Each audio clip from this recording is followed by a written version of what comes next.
C'est toujours la volonté de Dieu, toujours la volonté de Dieu, toujours la volonté de Dieu. Quand quelqu'un est violé quelque part, c'est toujours la volonté de Dieu. Quand il y a cambriolage, c'est toujours la volonté de Dieu. Quand quelqu'un meurt des familles, c'est toujours la volonté de Dieu. Quand il y a guerre quelque part, c'est toujours la volonté de Dieu. Mais quelle est la volonté de l'homme dans tout ça? L'homme s'est déresponsabilisé. Mais réfléchissons. Nous connaissons tous les cas d'accident vasculaire cérébral. C'est un cas que nous pouvons retrouver partout dans le monde. Mais ces derniers temps, il y a recrudescence de ces cas dans notre pays, la République démocratique du Congo. Il y a des papas qui piquent de crise. Nous avons des mamans qui piquent de crise. Et ils meurent directement. D'autres restent infirmes. Ça doit nous arrêter. Ce grand pays qui vaut 80 fois la Belgique, 4 fois la France, où 2/3 de notre population manque de nourriture, il y a un problème. Ça doit nous interpeller.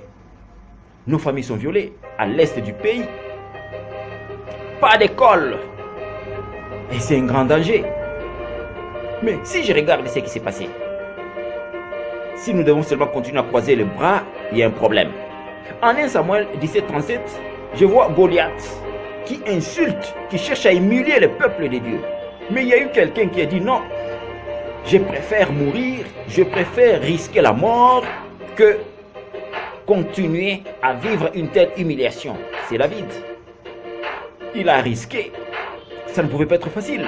Mais il a dit, mais continuer à connaître une telle humiliation, c'est dur. Je préfère encore mieux prendre le risque de mourir. Il a fait et nous connaissons les résultats. On nous dit très bien en 2 Timothée 1:7 que nous n'avons pas reçu un esprit de timidité, un esprit de faiblesse ou un esprit de peur, mais nous avons reçu un esprit d'amour, de sagesse et de force. Nous prions beaucoup dans notre pays, mais où est l'esprit de force? Où est l'esprit de sagesse? Nous avons toujours peur. Et c'est là où se trouve le problème. Vous savez, les gens qui se sont démarqués dans l'histoire, quand vous lisez Apocalypse 12:11, il est bien dit, ils l'ont vaincu à cause du sang de l'agneau, à cause de la parole de leur témoignage. Ils n'ont pas aimé leur vie jusqu'à avoir peur de la mort. La peur de la mort bloque le Congolais. Et c'est comme ça que les dirigeants en Afrique en général, plus particulièrement dans ce pays, se jouent du Congolais. Mais le Congolais doit savoir quel est son poids. Le Congolais doit savoir quelle est sa véritable position. Mais si nous continuons comme ça, les années passent, nous mourrons, les années passent et nous mourrons sans rien faire, il y a un problème. Si je regarde ce qui s'est passé en Irlande, il y a eu des banquiers qui ont dilapidé l'argent, environ 50 milliards de dollars, et cela avait pesé sur le social de la population irlandaise. Pensez-vous que les Irlandais se sont tus, se sont mis à prier en disant que Dieu vient à notre secours? Ils se sont relancés dans les rues, ils ont marché, ils se sont manifestés, ils se sont opposés. Aujourd'hui, dans notre constitution, à l'article 25, nous avons le droit de manifester, le droit de dénoncer quand quelque chose ne va pas. C'est pourquoi même quand nous prenons notre article 28, on nous dit que nul n'est tenu d'exécuter un ordre manifestement illégal. Il y a des choses que nous pouvons tolérer, pas tout. Nous connaissons des choses qui ne marchent pas. Pensez-vous que l'Afrique du Sud pouvait être là où elle est aujourd'hui? Sans révolte, sans révolution, ça ne pouvait pas marcher. Ce sont des gens qui se sont dit, mais trop c'est trop. À un certain moment, nous devons dire et apprendre à dire non. Et c'est seulement à ce moment-là que les choses commencent à marcher. J'ai aimé la politique guébérienne. En Côte d'Ivoire, ils se sont à un certain moment dit, nous devons encourager l'entrepreneuriat. Mais comment encourager l'entrepreneuriat? Ils se sont dit, bon, il y a des secteurs où il n'y a pas d'activité. Personne n'ose lancer une seule activité. Personne n'ose lancer à cet endroit. Personne n'ose créer une entreprise. Bon, qu'est-ce qu'on doit faire? Ils se sont dit, bon, on doit encourager. Tout celui qui va amorcer son activité ici, dans cet espace, fera 5 ans. Pas de taxes. L'objectif, c'est quoi? C'est pour encourager l'entrepreneuriat. Mais malheureusement chez nous, trop de taxes, nous le disons toujours, tuent les taxes. C'est vrai, il y a des pays où les taxes font quelque chose. Mais qu'est-ce que cela produit exactement dans notre pays?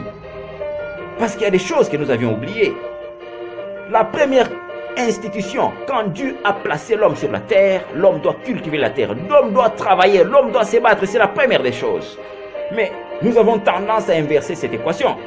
quand vous lisez l'article 34 de notre Constitution, on nous dit que l'État doit encourager l'entrepreneuriat. L'État doit encourager le petit commerce. Mais est-ce que nous le faisons? Est-ce que nous le faisons?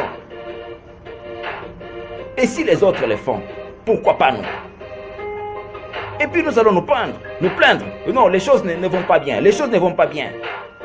Nous pensons que les institutions de l'État sont au-dessus du respect des droits humains. Et là, nous allons en violation de l'article 62 de la Constitution, qui dit que le respect des droits humains s'impose sur le pouvoir public. C'est vrai, nous disons tous les jours le peuple d'abord, mais cela doit être pratique. Nous devons expérimenter maintenant cela dans notre pays. Il est temps que nous puissions vivre cela. Le Congolais doit prendre son destin à main. Ça en vaut vraiment la peine. Vous savez, la volonté de Dieu, quand vous lisez Jérémie 29:11, il est bien dit que je connais les projets que j'ai formés sur toi. Ce sont des projets de paix et non des projets de malheur. Qu'on ne puisse pas nous enseigner du n'importe quoi. C'est ça la volonté de Dieu. Mais si nous ne vivons pas cette volonté dans notre pays, alors il y a un problème. Vous savez, la plus grande stupidité dans la vie d'un homme, c'est d'abandonner une cause noble. Vous savez que non, je dois me battre pour telle chose. Alors, si on me dit de relâcher, d'abandonner, si je sais que la cause elle est noble, je dois continuer. Je dois continuer. Mais qu'est-ce que nous constatons? Les régies financières qui sont créées par différents gouverneurs dans nos institutions, c'est bien. Mais dans d'autres pays, qu'est-ce qui se passe? Les régies financières sont là, exactement comme agences d'appui au développement. Ça fait beaucoup de choses sur le plan du développement. Il y a des routes, des recettes agricoles qui sont aménagées. Il y a beaucoup de choses qui sont effectuées. Mais chez nous ici, l'argent récolté au niveau des régies financières, ce ne sont que des caisses d'assistance politique et privée. C'est tout. Vous voyez quelqu'un qui se lève le matin, il dit, bon, on doit colmater là-bas, comme il y a des projecteurs, je dois mettre là-bas, comme ça quand quelqu'un quitte l'aéroport, il va passer là-bas, on verra que j'ai travaillé. Et c'est tout ce qu'on fait. Les secteurs qui devaient impacter le social de la population n'est pas touché. C'est triste. Aujourd'hui, nous avons des Congolais qui cherchent à fuir le pays. Ils ont étudié, ils ont terminé, ils cherchent à fuir le pays. D'autres prennent des risques dans des côtes, d'autres meurent dans des eaux. Quelle humiliation! Un pays riche comme le nôtre. Moi, je pense qu'il est grand temps que nous puissions nous arrêter et réfléchir un tout petit peu. Il y a une forme de délinquance intellectuelle entretenue par le politique congolais. Mais vous savez, cette délinquance intellectuelle qui est entretenue par le politique congolais, c'est une arme à destruction massive à long terme. C'est vrai, ça ne va pas seulement affecter la RDC, mais ça va également affecter toute l'Afrique. Vous savez, la position de notre pays au niveau de l'Afrique.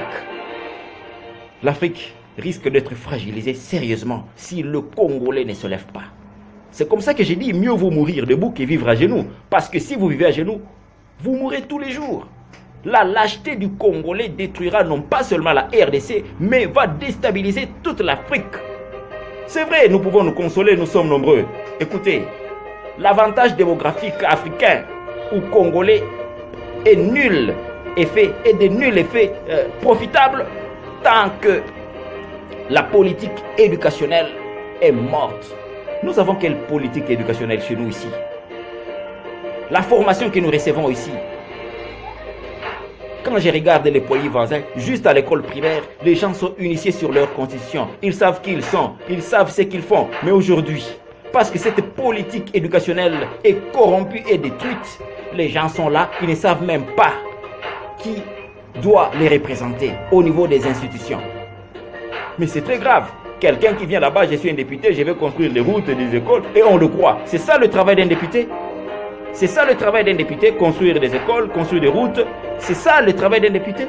Et les gens sont là, on leur donne des pagnes, parce que la politique éducationnelle a été corrompue au plus haut niveau, pour que les mêmes loups puissent continuer à gérer eux et leurs enfants, de génération en génération. C'est un problème. Écoutez, laissez-moi vous dire une chose. Si vous êtes brave, vous allez mourir. Mais si vous êtes lâche, vous allez mourir. Alors mieux vaut mourir comme un brave que mourir comme un lâche. Le plus important, ce n'est pas ce qui nous arrive. Non, vous savez, nous avons été dans des mauvais draps. Nous sommes retrouvés dans une situation très mauvaise. On est très mal parti. Ce n'est pas ça le problème, c'est ce qui nous arrive. La Chine a connu des choses, il y a eu des bombardements, mais la Chine, où est-ce qu'elle est aujourd'hui? Où est-ce qu'elle est aujourd'hui? Ce n'est pas ce que nous avions connu. Le problème, c'est notre réaction par rapport à tout ce que nous avions subi hier.